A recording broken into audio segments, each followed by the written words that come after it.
Majelis Hakim Pengadilan Negeri Surabaya membebaskan Gregorius Ronald Tanur dari dakwaan pembunuhan dan penganiayaan hingga menewaskan seorang perempuan bernama Dini Sera Afriyanti yang merupakan kekasih dari terdakwa. Gregorius Ronald Tanur, anak mantan anggota DPR RI dari Partai Kebangkitan Bangsa atau PKB, terdakwa kasus tewasnya Dini Sera Afriyanti, akhirnya divonis bebas oleh Majelis Hakim Pengadilan Negeri Surabaya, Rabu siang, tanggal 24 Juli tahun 2024. Dalam sidang di Ruang Cakra, Majelis Hakim yang diketuai Erintuah Damanik, memutus pria 32 tahun, dinyatakan tidak terbukti bersalah sebagaimana pasal 338 KUHP, pasal 351 ayat 3 KUHP, pasal 359 KUHP dan 351 ayat 1 KUHP, dan memerintahkan agar Ronald Tanur dibebaskan dari segala dakwaan, dan memulihkan haknya. Atas vonis bebas tersebut Ronald Tanur merespon singkat atas dakwaan yang ditujukan padanya. Bersalah melakukan tindak pidana sebagaimana didakwakan dalam dakwaan pertama pasal 338 KUHP atau kedua pasal 351 ayat 3 KUHP atau ketiga ke 1 pasal 359 KUHP dan kedua pasal 351 ayat 1 KUHP. Membebaskan terdakwa oleh karena itu dari seluruh dakwaan penuntut umum di atas. Memerintahkan terdakwa dibebaskan dari tahanan segera setelah putusan ini diucapkan, memulihkan hak-hak terdakwa dalam kemampuan, kedudukan dan harkat serta martabatnya, menetapkan barang bukti berupa 1 unit mobil Innova Revolt diesel nomor Pol B 1744 Kon tahun 2020,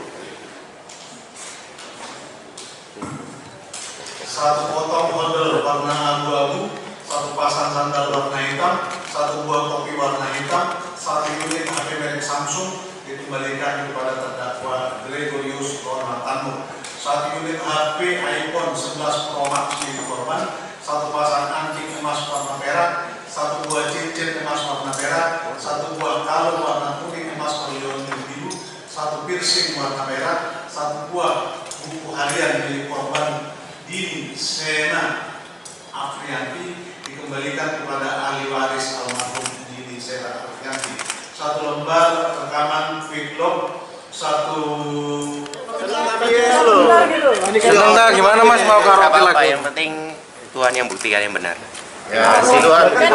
Kan sudah ditahan berapa lama? Sudah ditahan begitu lama. Ada mungkin upaya hukum melakukan gugatan. Kenapa?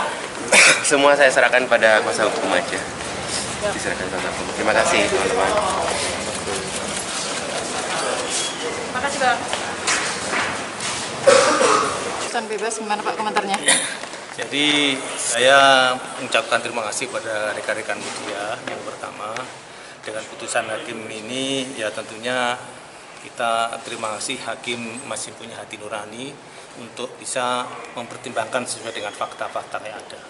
Memang faktanya dari awal kejadian ini tidak ada satupun orang yang tahu, yang melihat peristiwa kalau itu ada kejadian pembunuhan atau penganiayaan, itu tidak ada yang tahu. Termasuk CCTV?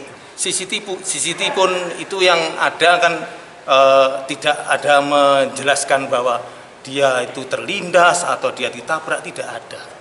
Gambarnya kan dia hanya mobil yang lewat saja. Tidak ada. Jadi CCTV yang dianggap sebagai petunjuk itu pun juga dia menggambarkan mana ada korban terlindas, mana tertabrak juga tidak ada.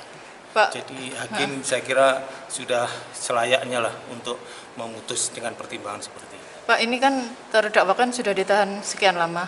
Mungkin ada upaya hukum menuntut ganti rugi dan sebagainya. Itu nanti kita tunggu perkembangannya. Kita calling down dulu terhadap perkara ini. Ya mudah-mudahan nanti ada solusi yang terbaik dari Pak, perintah hakim kan tadi harus segera dibebaskan. Nah, ini apa yang akan dilakukan oleh kuasa hukum? Ya tentunya kita tetap ada koordinasi dengan instansi yang terkait, yaitu mungkin dari LP dan sebagainya, karena ini juga membutuhkan administrasi dan sebagainya. Artinya sekarang langsung menjemput ke Medaeng? Ya tentunya kita lengkapi dulu administrasinya. Kita tidak bisa sembarangan untuk bisa mengajak pulang yang bersangkutan. Siap. Ya, saya kira demikian ya. Terima kasih. Terima kasih Pak. Sementara, menanggapi putusan jaksa penuntut umum mengatakan akan pikir-pikir atas vonis bebas tersebut. Tunjuk pimpinan pikir-pikir dulu nanti kita ambil sikap ya. Ini langsung dikeluarkan nanti gimana Mas? Langsung dikeluarkan? Saya koordinasi dengan pimpinan. Oke, siap. Sebagaimana diketahui, Gregorius Ronald Tanur dipidanakan setelah tewasnya Dini Sera Afriyanti, usai keduanya karaoke di Black Hole KTV, di Landmark Surabaya, Oktober tahun 2023 lalu. Ronald yang juga kekasih korban, diseret ke meja hukum. Ia didakwa atas hilangnya nyawa kekasihnya tersebut. Sebelumnya oleh JPU, Ronald Tanur dituntut dengan pidana 12 tahun penjara sesuai ketentuan pasal 338 KUHP dan diwajibkan membayar restitusi pada keluarga korban atau ahli waris senilai Rp263,6 juta. Namun, akhirnya terdakwa justru divonis bebas. Dari Surabaya, Rahayu mewartakan.